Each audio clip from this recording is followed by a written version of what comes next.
dit, je dois donc travailler à être une compétence redoutable. Comme le dit d'ailleurs Sun Tzu dans Act the War, il dit qu'une personne est compétente lorsqu'effectivement il effectue un travail sur soi-même. Ça veut dire quoi? On ne laisse pas la compétence à une école, à une formation, un diplôme. Et n'oubliez pas, c'est pas parce que mon intervention, je l'axe au niveau des apprenants, hein, je suis désolé. Alors pour les apprenants, je parle à vous. Ne l'oubliez jamais. Le diplôme n'a jamais été un facteur de compétence. Ne l'oubliez jamais. C'est juste un papier. C'est rien. Il ne faut jamais l'oublier. C'est-à-dire, c'est des présomptions de connaissances. Mais ce n'est pas parce qu'effectivement vous avez un master en X que vous êtes compétent en X. C'est faux. Il n'y a pas, les études ont montré qu'il n'y a pas de lien direct entre l'obtention d'un diplôme, surtout qu'aujourd'hui il y a tellement de masterisation sur la VDN, où justement des écoles donnent des diplômes à appel.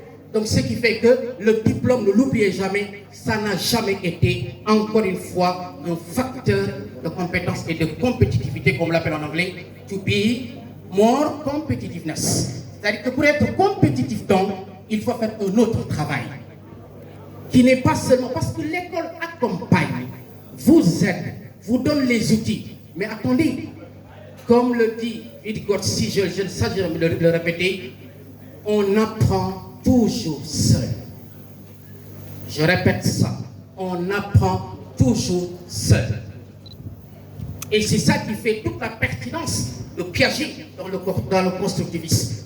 Où effectivement, quand vous suivez une conférence comme celle-là, on construit la connaissance par soi-même. Bref, donc dites-vous que ce que vous serez demain, c'est vous, et non pas une école, un ministère, ou non. Construisez-vous. Ça veut dire quoi donc? Que vous devriez faire un travail sur viser un diplôme? Non. Et c'est ça qui fait que, justement, l'évolution dans la fonction publique, les postes qui ont été donnés, est-ce que véritablement on doit les contourner exclusivement sur la notion de diplôme, ou bien est-ce qu'on doit aller vers une évaluation de rendement, comme ça se fait dans les grandes structures, une évaluation de compétences pour prendre les meilleurs effectivement dans les postes et non pas politiser, et ça je l'ai dit de façon ouverte, politiser effectivement les postes. Je reviens à mon objet parce que c'est ça que je connais le bien.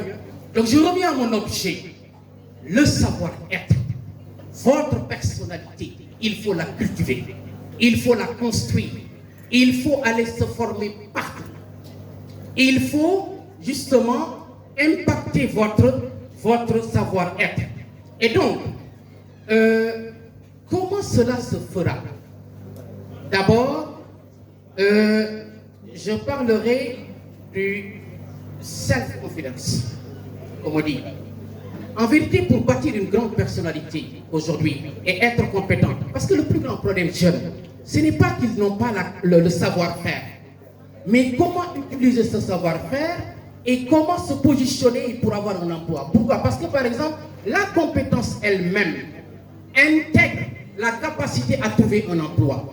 Autrement dit, lorsque quelqu'un obtient un diplôme et ne peut pas trouver de l'emploi, il n'y a pas de secret. C'est en lui. C'est ça la vérité. Ceux qui sont compétents, effectivement, je me rappelle très bien d'une dame qui effectivement, là où tout le monde dépose des CV par-ci par-là, elle cherche à rencontrer d'abord le directeur du port. Une fois, deux fois, trois fois, une semaine, elle n'a pas vu. Mais elle a tout fait pour le rencontrer. Rencontrez-lui, écoutez, monsieur le directeur, je suis diplômé en temps, qu'est-ce que je peux faire pour vous concrètement pour développer le port? Ces genres de pratiques sont extrêmement importantes. J'ai une autre dame qui est là où il y a besoin de secrétaire, où tout le monde a besoin de secrétaire, demande CV. Non, elle dit juste une phrase. Monsieur le directeur, je sais qu'en ce moment précis, vous êtes envahi de demandes. Laissez-moi venir les organiser avec vous. C'est-à-dire, je suis en train de dire quoi? Que c'est dans l'approche, dans la façon de faire que vous allez vous distinguer. Et ne vous remarquez pas. Non, on ne se remarque pas, on se distingue. Il y a une différence.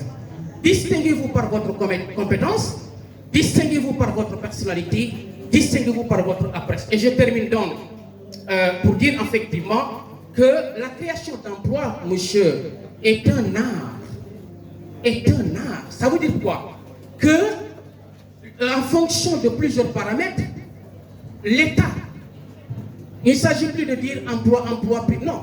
il faudra que l'État crée les conditions, effectivement, pour permettre à la nouvelle génération de trouver un emploi, et ça relève effectivement de cet État-là. Et donc, le secret de la compétence, ne l'oubliez jamais, est plus dans la personnalité et non pas dans le savoir-faire. Je reviens et je termine avec ça sur le self-confidence. Vous savez, toute la personnalité se résume à une seule chose. Toute la personnalité, quel que soit le bord par lequel vous le prenez, vous éduquez votre enfant, vous éduquez des apprenants en enseignement, en commune, en tout. Votre fille, votre garçon, développez juste une seule chose en lui, une seule, le self-confidence. On appelle la confiance en soi. Après cela, laissez-le faire. Il s'en est fallu de peu. Je m'en arrête là. Merci à M. Diouf. Merci pour également votre présentation. Vous avez d'abord commencé par convoquer de grands auteurs comme Jean-Jacques Rousseau. Dans votre argumentation également, vous avez insisté sur la compétence que vous semblez définir comme étant un ensemble intégré de ressources, d'aptitudes et d'habiletés répondant aux exigences minimales du sein de l'entreprise. Vous avez également insisté sur le fait que le diplôme, c'est pas synonyme de compétence, mais plutôt une présomption de savoir. Vous avez également insisté sur ce qu'on appelle les compétences vie, les soft skills, la culture de la personnalité, et c'est très important.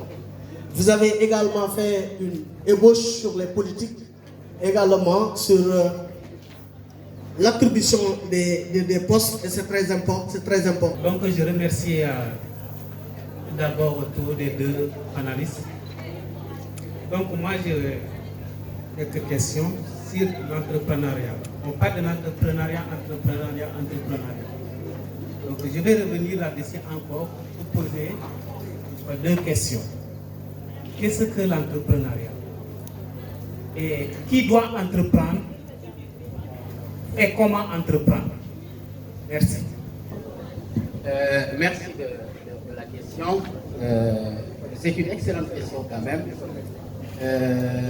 C'est quoi l'entrepreneuriat? Qui doit entreprendre? Je commence par cette dernière. J'ai oublié de le dire tout à l'heure. Vous savez, il y a ce qu'on appelle la vocation, qui en latin s'appelle vocare.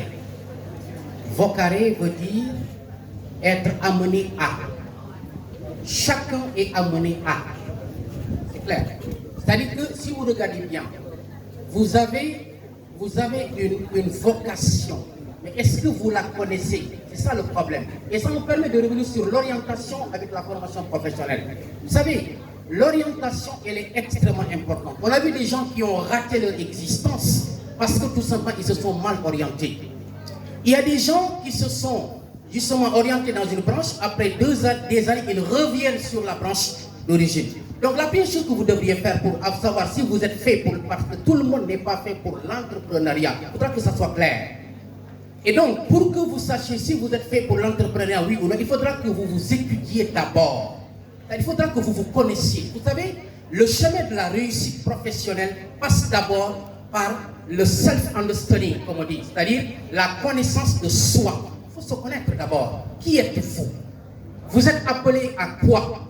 Quel est votre métier? Selon, depuis l'enfance, depuis votre jeunesse, vous avez une passion. Et on réussit toujours un métier parce que d'abord, à la base, on y est passionné. Regardez tous les grands. Steve Jobs, qui a créé la marque à pommes, comme on dit, avec Stephen Wozniak, qui furent des amis californiens, à la sortie de la fac, évidemment, ils ont fondé Apple à partir d'un garage, le garage des Jobs. Ils ont vendu une camionnette et calculatrice. Je suis très content d'être là. Merci beaucoup.